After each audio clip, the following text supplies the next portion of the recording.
Baik, selamat malam Bapak Ibu sekalian yang kekasih. Di zaman yang sangat-sangat tidak baik-baik ini, di seluruh dunia terjadi peperangan, terjadi kelaparan, terjadi permusuhan, pertikaian yang tidak karu-karuan.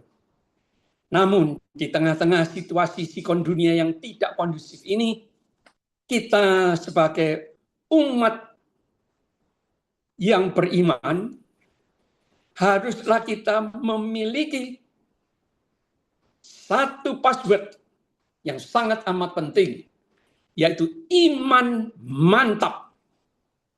Karena apa mantap?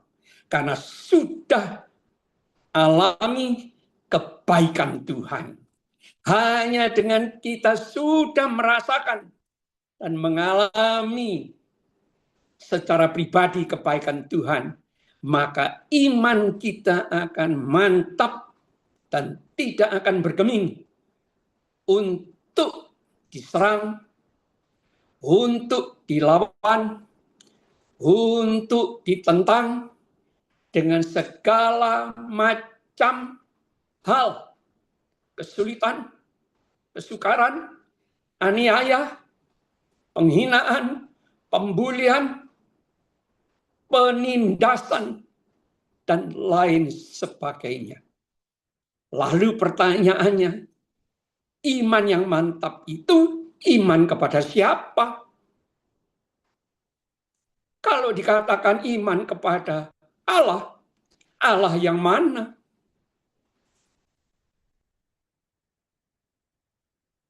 Di dunia, manusia menyembah, percaya, dan mengatakan memiliki iman kepada Tuhan Allahnya. Kita sebagai kaum Kristiani, kalau kita ditanya, imanmu mantap berdasar dan ditujukan kepada siapa? Allah yang mana? Jawabannya sederhana. Iman yang hanya berasal plus didasarkan plus ditujukan kepada Allah yang maha benar. Artinya, yang asli, yang original, yaitu Tuhan Allah yang menciptakan langit dan bumi, serta segala isinya, kosmos, galaksi, dunia, bintang-bintang di langit yang bertaburan, dan partikel-partikel kosmos yang jutaan banyaknya. Matahari, bulan, bintang, serba sekalian alam. Itulah Allah yang kita sembah, yang kita percayai, yaitu yang namanya dipanggil Yahweh. Allah bangsa Israel, pencipta langit dan bumi dengan segala isinya, yang kita kaum Kristiani percaya bahwa Sang Pencipta yang namanya Yahweh adalah Allah Bapa yang memperanakkan anak tunggalnya, Yesus Kristus, yang ada bersama dengan Allah Bapa, bahkan dia keluar dari Allah Bapa, diutus untuk mengarahkan iman manusia yang dia ciptakan sejak Adam dan Hawa untuk mengenal Allah yang benar. Saudaraku, Kalau ditanya, apa iman itu? Iman itu di dalam bahasa Ibrani adalah emunah. Emunah ini terdiri dari dua. Hipotesis, dasar, fondasi yang kokoh dari apa yang diharapkan. Jadi yang diharapkan belum ada, tapi disambung dengan eklikos. Belum ada, tapi bukti yang nyata dari yang tidak ada dan belum terjadi, yang tidak bisa dilihat, ditangkap dengan panca indera manusia, kita yakini sudah ada. Itu adalah iman Kristiani. Dan ditulis di dalam kitab Ibrani 11 ayat yang pertama. Demikian bunyi firman Tuhan. Iman adalah dasar dari segala sesuatu yang kita harapkan. Dan bukti dari segala sesuatu yang tidak kita lihat. Barangnya belum ada. Mungkin ada di antara saudara yang belum punya pacar, tapi mempunyai iman. Minta kepada Tuhan dalam doa. Aku meyakini Tuhan akan memberikan kepadaku calon istri, calon suami, calon mertua, calon anak-anak, anak mantu yang baik. Haleluya. Kira-kira demikian Bapak Ibu. Itu adalah contoh iman yang diyakini dan bisa diandalkan. Ayat yang kedua. Sebab oleh imanlah telah diberikan kesaksian kepada nenek moyang kita, yaitu orang-orang Israel. Karena iman kita mengerti bahwa alam semesta telah dijadikan oleh firman Allah. Sehingga apa yang kita lihat telah terjadi dari apa yang tidak dapat kita lihat. Tahu-tahu ada bulan, ada bintang. Tahu-tahu ada apa? Calon istri, calon suami. Tidak pernah kita lihat, tapi muncul. Dan Tuhan berikan. Nyata. Dahsyat. Nah, siapa contohnya? Karena iman, ayat ke-28, maka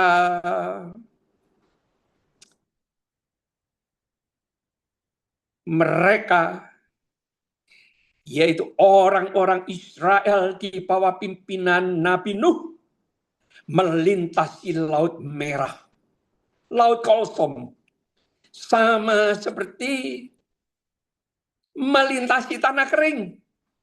Padahal laut yang bergemuruh. Sedangkan orang-orang Mesir yang mengejar mereka tenggelam ketika mereka mencoba untuk mengejar orang-orang Israel. Ibrani 11 ayat yang ke-29.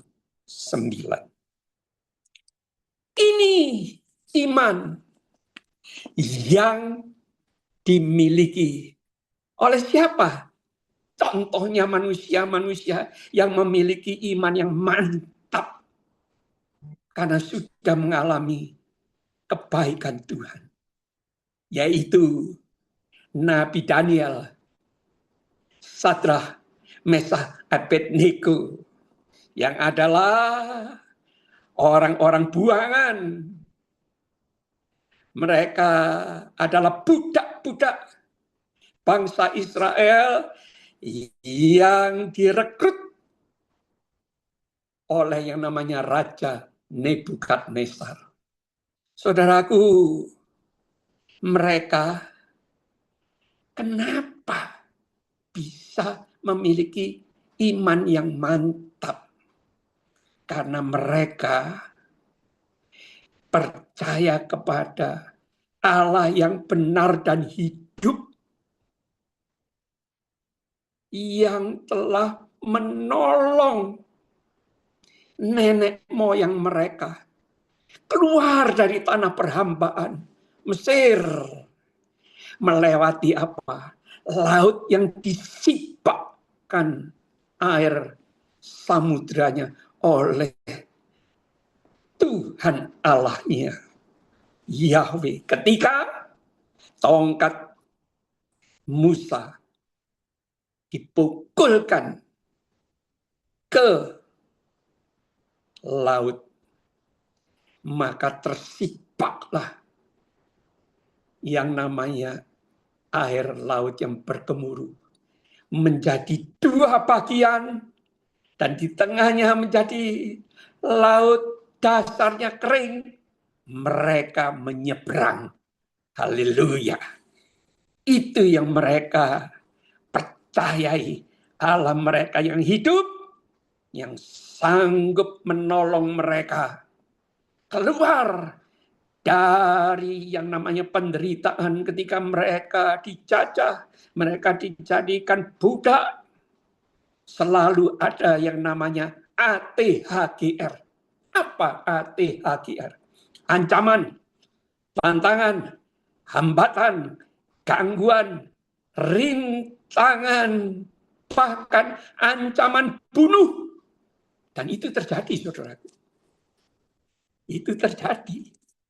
Lalu siapa lagi selain Daniel, Sadrak, Mesak, Abednego pada zaman 2700-an tahun yang lalu? Adalah para martir. Orang-orang syuhada yang percaya kepada Tuhan Yesus Kristus selaku juru selamat hidup mereka. Di mana itu terjadi? Itu terjadi saat orang Israel dijajah oleh pemerintahan Romawi. Karena yang menjadi dewa, menjadi Tuhannya orang-orang Romawi dan para jajahannya adalah kaisar yang didewa-dewakan, yang disembah, dipuja. Begitu orang-orang Israel percaya kepada Yesus Kristus adalah Kristus, juru selamat, penebus umat manusia, ditangkap, diadili, bahkan diadu dengan apa? Diadu dengan singa-singa, dimakankan untuk diadu dengan singa, dan para gladiator harus mati dicapik-capik oleh singa-singa, disaksikan oleh ribuan orang di dalam satu kolosium. Mereka dipertontonkan. Tapi orang-orang ini tidak pernah menyangkal akan Tuhannya. Ini yang aneh, saudaraku. Bahkan mereka rela untuk mati.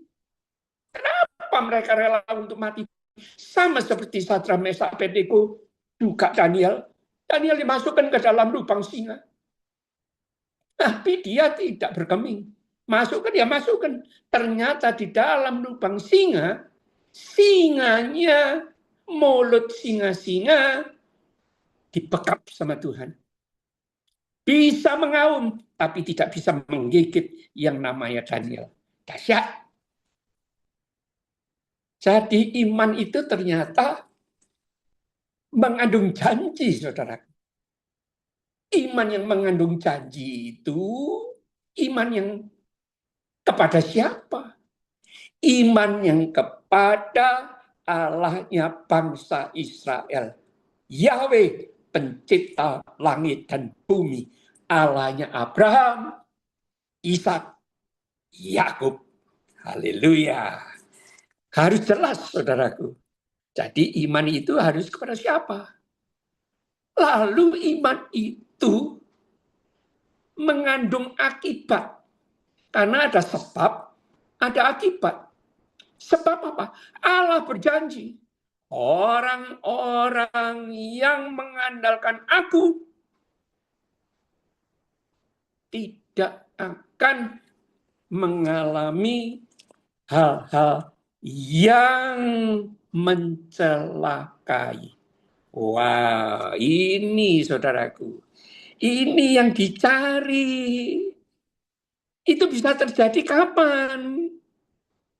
Janji itu bisa ditepati oleh Tuhan Allah itu kapan? Lalu syaratnya seperti apa? Supaya hal itu bisa terjadi. Ini adalah satu syarat, yaitu kita harus mengalami, mencicipi, merasakan kebaikan Tuhan. Dan ini yang dialami oleh Daniel dan kawan-kawan. Itu sebabnya mereka rela dan berani mati. Dimasukkan gua singa, oke. Dibakar, dilemparkan ke dalam tungku api yang dipanaskan 7 kali. Sadrah, Mesakh, Abednego dimasukkan, cemplungkan tungku api. Dipanaskan 7 kali. Tidak mundur. Malah berani mengatakan, berani untuk bersaksi. Berani untuk apa? Untuk menceritakan kepada Raja Nebukadnezar, jika Allah kami yang kami puja sanggup melepaskan kami.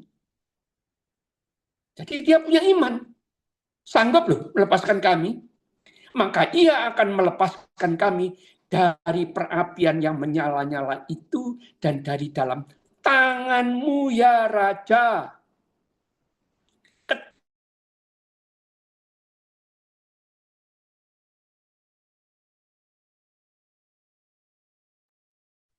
Buksu suaranya kok hilang. Buksu suaranya kok hilang. Suaranya Buksu. Nggak tahu kenapa ya. Ah, sudah muncul lagi. Oke. Saya ulangi.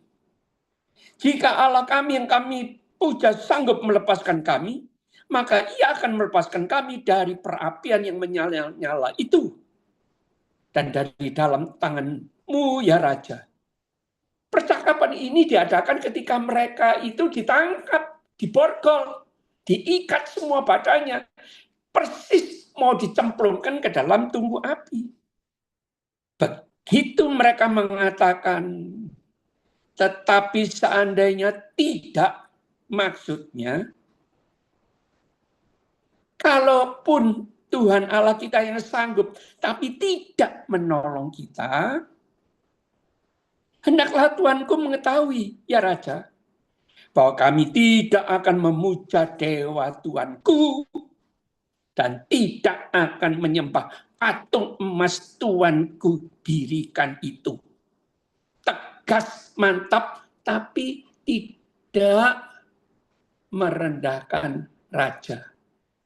Bicaranya tegas, lantang, jelas, tapi tetap dalam sikap menghormati Raja Nebukadnezar. Dahsyat, saudara. Ini adalah orang-orang, ciri-ciri orang yang ilahi. Orang-orang yang takut akan Tuhan dan bersetia kepadanya. Kenapa? Yang namanya Sadrah, Mesakh, Abednego tiga-tiganya mengatakan tidak akan menyembah patung emas yang Tuanku dirikan. Karena mereka melakukan, menjalani, di pelaku firman. Apa yang dilakukan? Mereka melakukan tidak mau melanggar hukum perintah Tuhan yang ditulis di dalam Loh Batu, dibawa turun oleh Nabi Musa. Janganlah engkau membuat patung-patung tuangan dan menyembah ilah-ilah lain selain daripada Yahweh. Mereka pegang ini. Dan mereka melakukan satu hal. Menghormati, memuja, menyembah, lalu mengasihi Tuhannya tanpa kompromi. Apapun yang terjadi. Dengan segala daya, pikiran, kekuatan, akal budi, itu mereka pertaruhkan.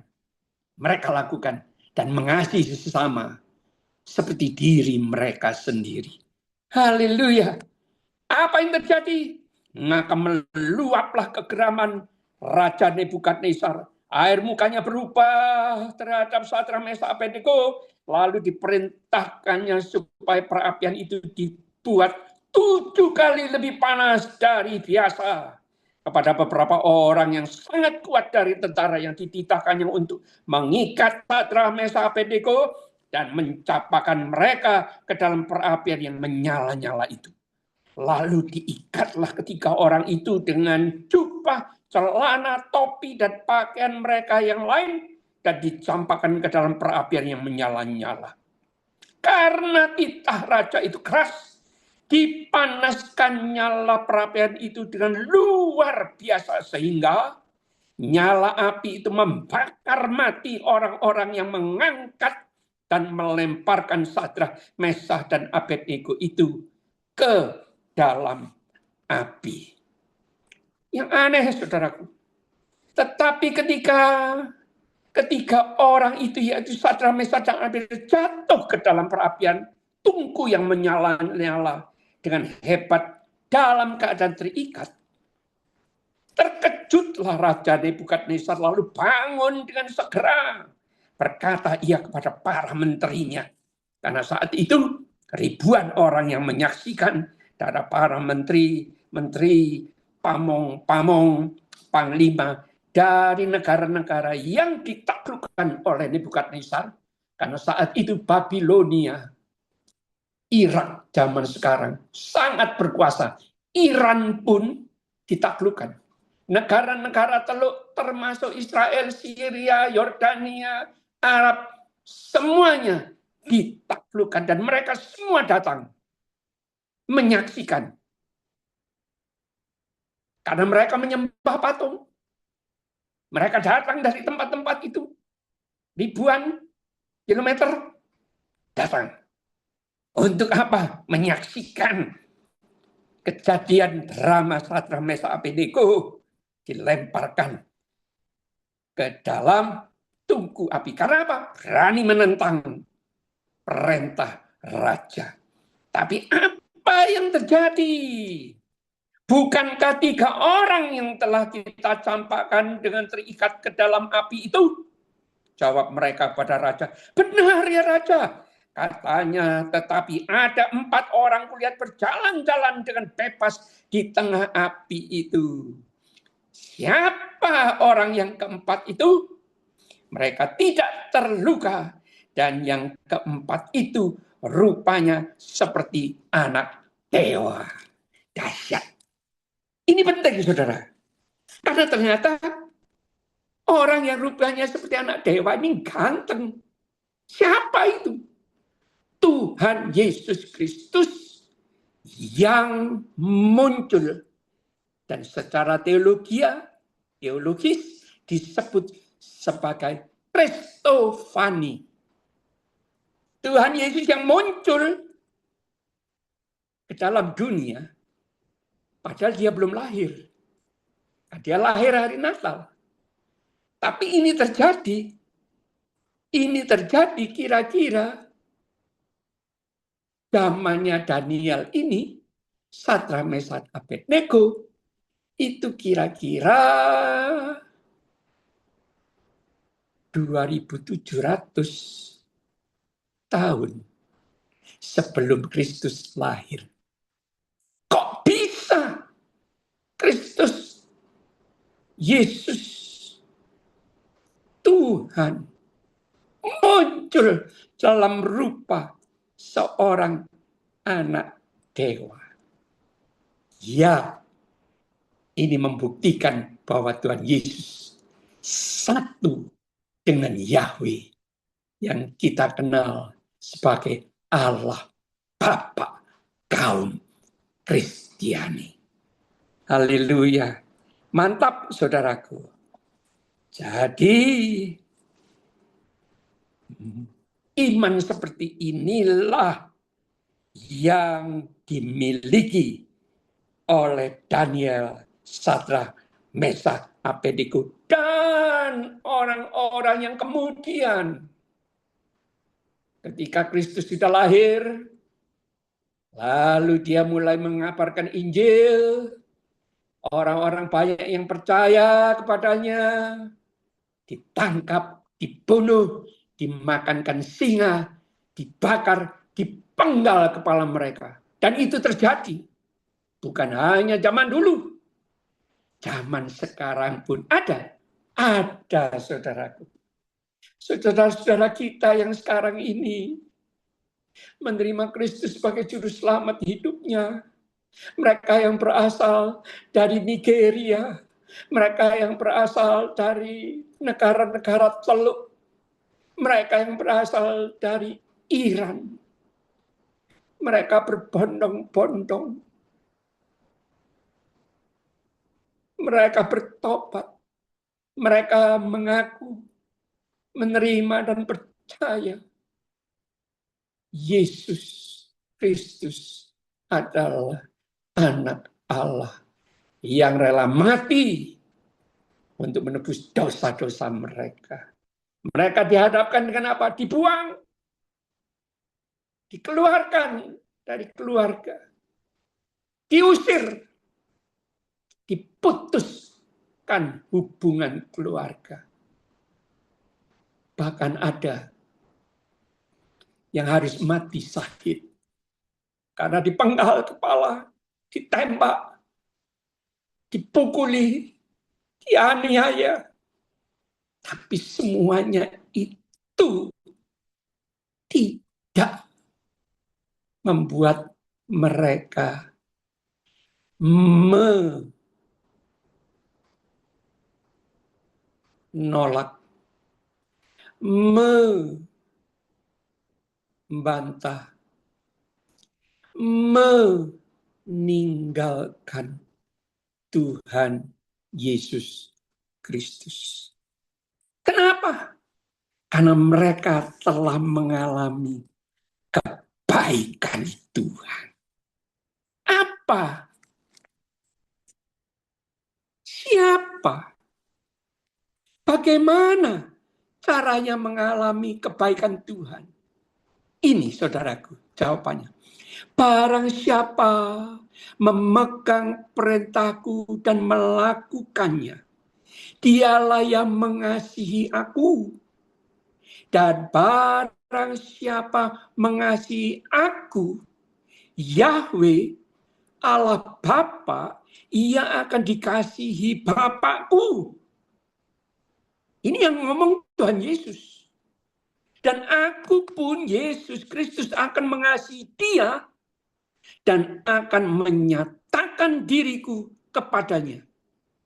Menyatakan dalam hal ini dalam bahasa Inggris, appear, muncul, datang, hadir, menyertai, mendampingi, beserta. Makanya namanya adalah Immanuel, Allah beserta kita. Tuhan Allah, Bapa, dan Putra Yesus Kristus Maha hadir hidup dan nyata. Datang dia. Kenapa? Karena Sadrak, Mesak, Abednego dan Daniel mengasihi Tuhannya. All out. Kok bisa? Iya. Kenapa? Dia sudah mengalami yang namanya kebaikan Tuhan. Sebelum itu ada janji Tuhan untuk orang-orang yang takut akan Tuhan. Seperti ini. Malaikat Tuhan berkemah di sekeliling orang-orang yang takut akan Dia. Dan bukan berhenti di situ, saudaraku. Lalu meluputkan mereka, menyelamatkan mereka. Mazmur 34 ayat yang ke-8 disambung dengan ayat yang ke-9. Tetaplah, rasakan, lihatlah. Jadi setelah dikecap, dirasakan,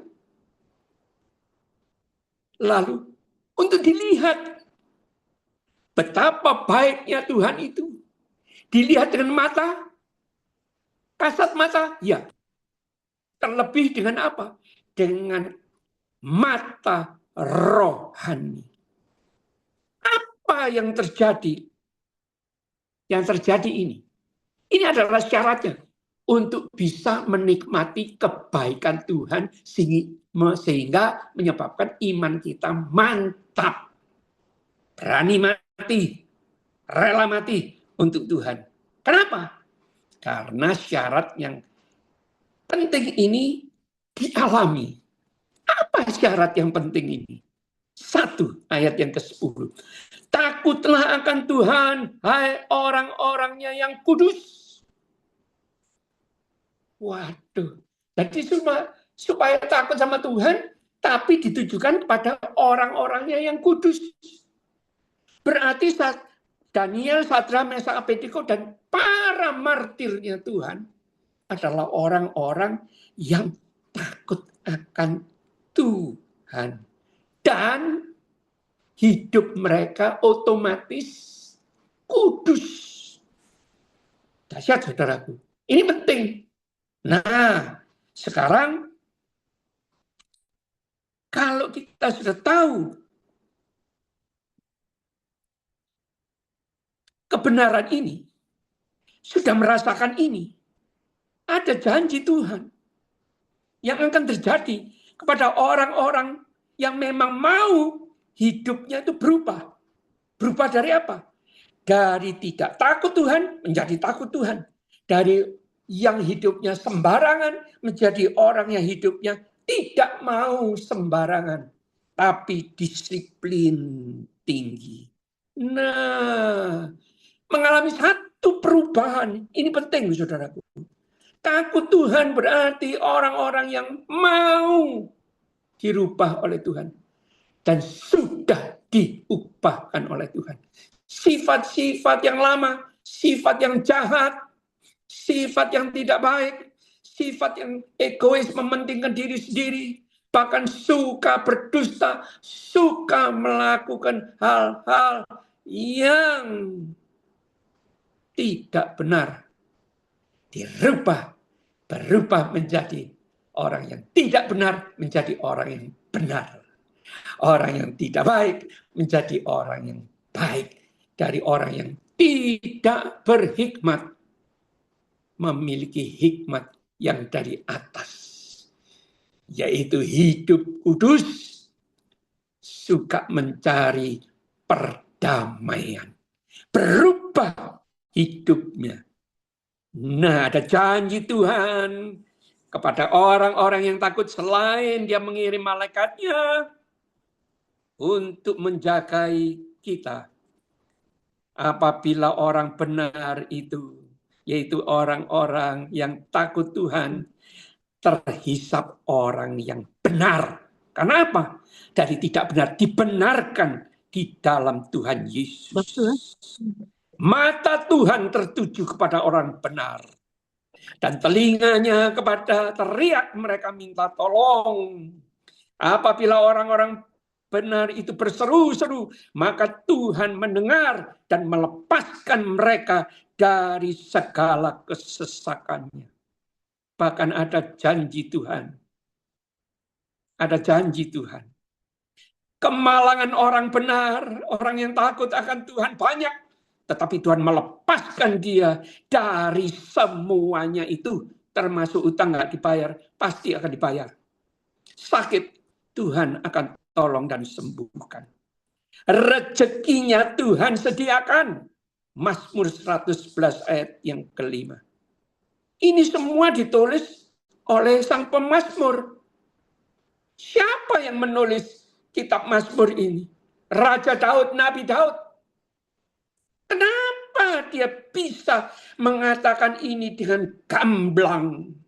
Karena dia telah mengalami belas kasihan, kebaikan Tuhan. Kapan? Saat dia terperosok jatuh ke dalam dosa dan berzina, membunuh Uria dan merampas Batseba, istri Uria. Diperistri, diambil oleh Raja Daud.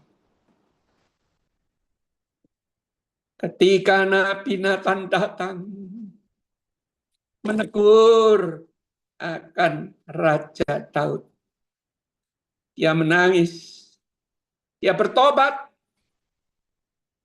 dia benar-benar bertobat dengan sungguh-sungguh, bukan cuma menyesal. Tapi dia berubah dari seorang pembunuh menjadi seorang pemberkat. Kita semua diberkati ketika kita membaca ayat-ayat yang dia tulis. Kenapa Tuhan memakai dia? Karena dia sudah diubahkan oleh Tuhan menjadi orang yang tidak takut Tuhan, menjadi orang yang takut akan Tuhan. Dan anak dari Raja Daud pun Soleman dipakai untuk menulis ayat ini. Ganjaran takut akan Tuhan dan rendah hati. Amsal 22 ayat 4 adalah satu. Kekayaan. Bukan kaya utang. Tapi kaya kasih karunia rahmat Tuhan. Kesehatan. Kebahagiaan. Dua. Kehormatan. Ini yang dicari oleh manusia. Manusia yang gila hormat mendapatkan yang negatif. Tetapi orang-orang yang takut akan Tuhan akan dihormati. Kapan? Ketika nanti terdengar bunyi sangkakala. Semua orang yang percaya kepada Tuhan Yesus Kristus sebagai Juru Selamat dan penebus umat manusia, telinganya akan mendengar tiupan bunyi sangkakala.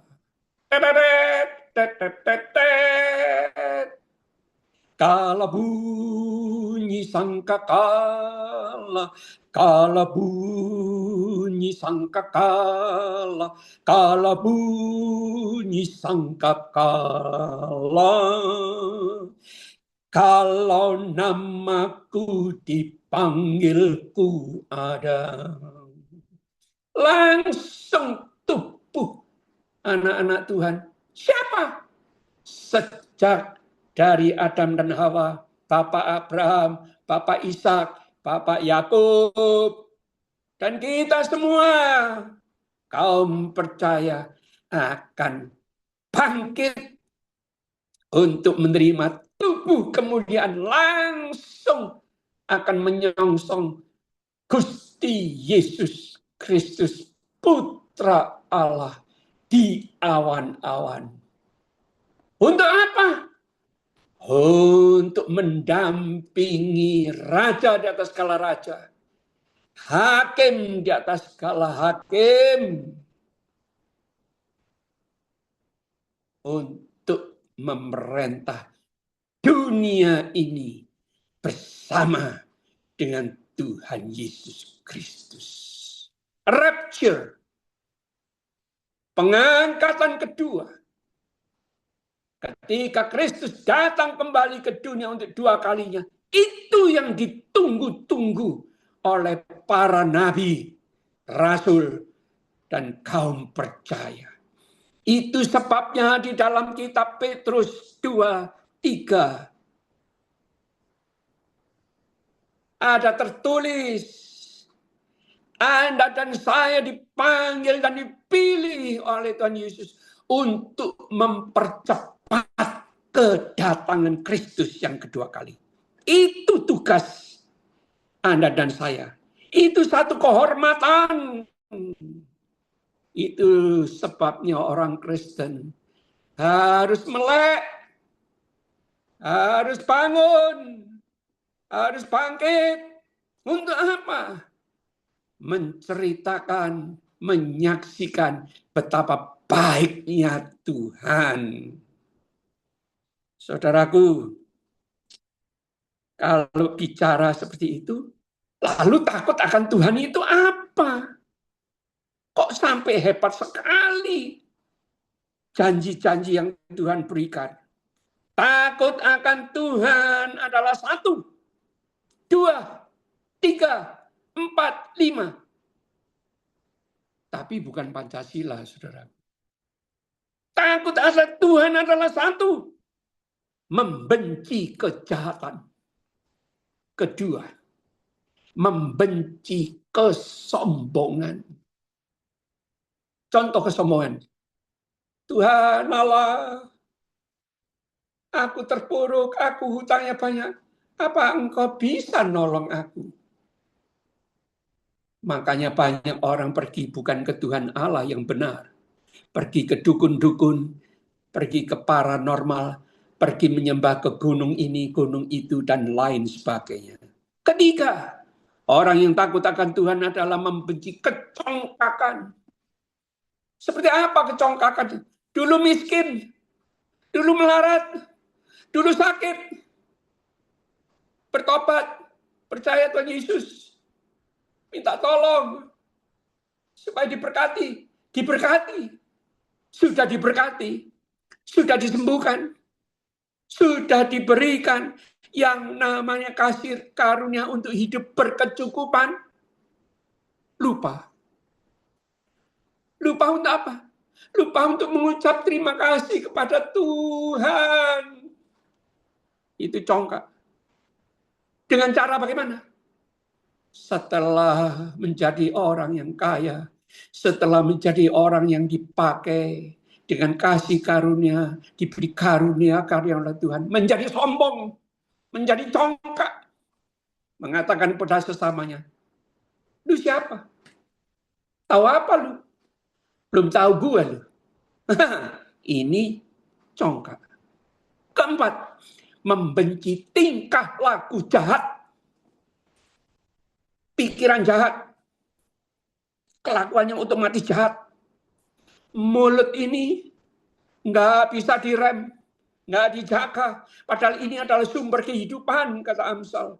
Dipakai untuk hal-hal yang jelek, bicara jelek, untuk memfitnah, menipu, tipu daya, dan lain sebagainya. Kelima, takut Tuhan adalah membenci mulut penuh tipu muslihat. Saudaraku, kalau ada orang-orang percaya, terutama orang-orang Kristiani yang masih melakukan hal-hal seperti itu tandanya mereka hanya percaya menjadi kaum Kristiani di KTP-nya saja, di mulutnya saja, tapi tidak ada di dalam buah-buah yang dihasilkan dari hidupnya. Dari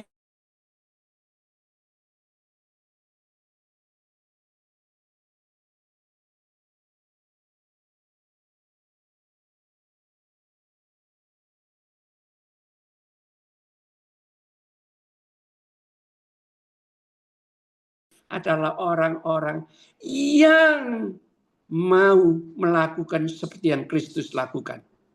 Belajar daripadaku, kata Tuhan Yesus, aku ini rendah hati, panjang sabar, dan lemah lembut, penuh kasih sayang, belas kasihan, dan pengampunan.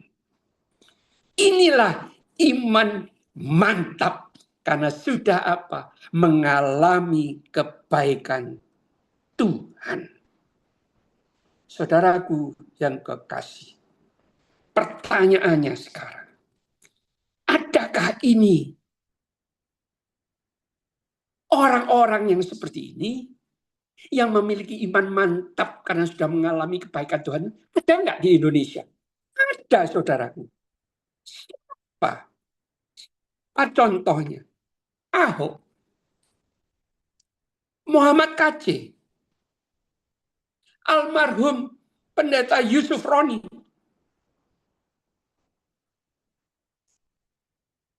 Pendeta Syarifuddin, mantan dosen dari satu perguruan yang di luar iman Kristus, berjumpa dengan Kristus secara pribadi, mengalami satu perubahan karakter dari yang manusia biasa menjadi manusia ilahi. Ini kuncinya, saudaraku. Itu sebabnya orang-orang, siapa lagi? Namanya Hashim Doyo Hadikusum, putra begawan ekonominya Indonesia. Dia bisa mengatakan tidak terhadap apa? Suap. Dan suap itu bukan kecil, saudara. Itu triliun.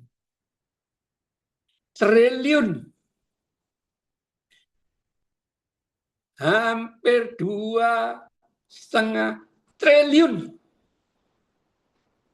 Dia tolak. Dan itu dia saksikan. Dan satu acara kesaksian. Itulah emunah. Itulah hipotesis. Dan itulah yang dinamakan eklekos.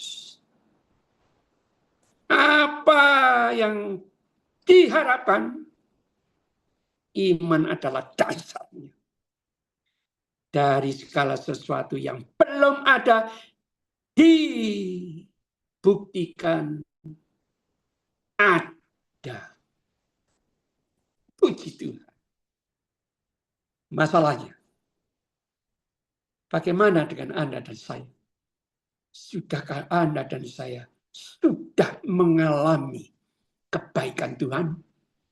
Sehingga imanmu mantap, tidak berkeming dalam menghadapi ancaman, tantangan, hambatan, rintangan, gangguan, apapun juga di muka bumi ini, dari siapapun juga, engkau tetap bisa mengatakan, aku tidak takut, karena aku tahu siapa Allahku yang adalah pembelaku. Amin. Tuhan memberkati.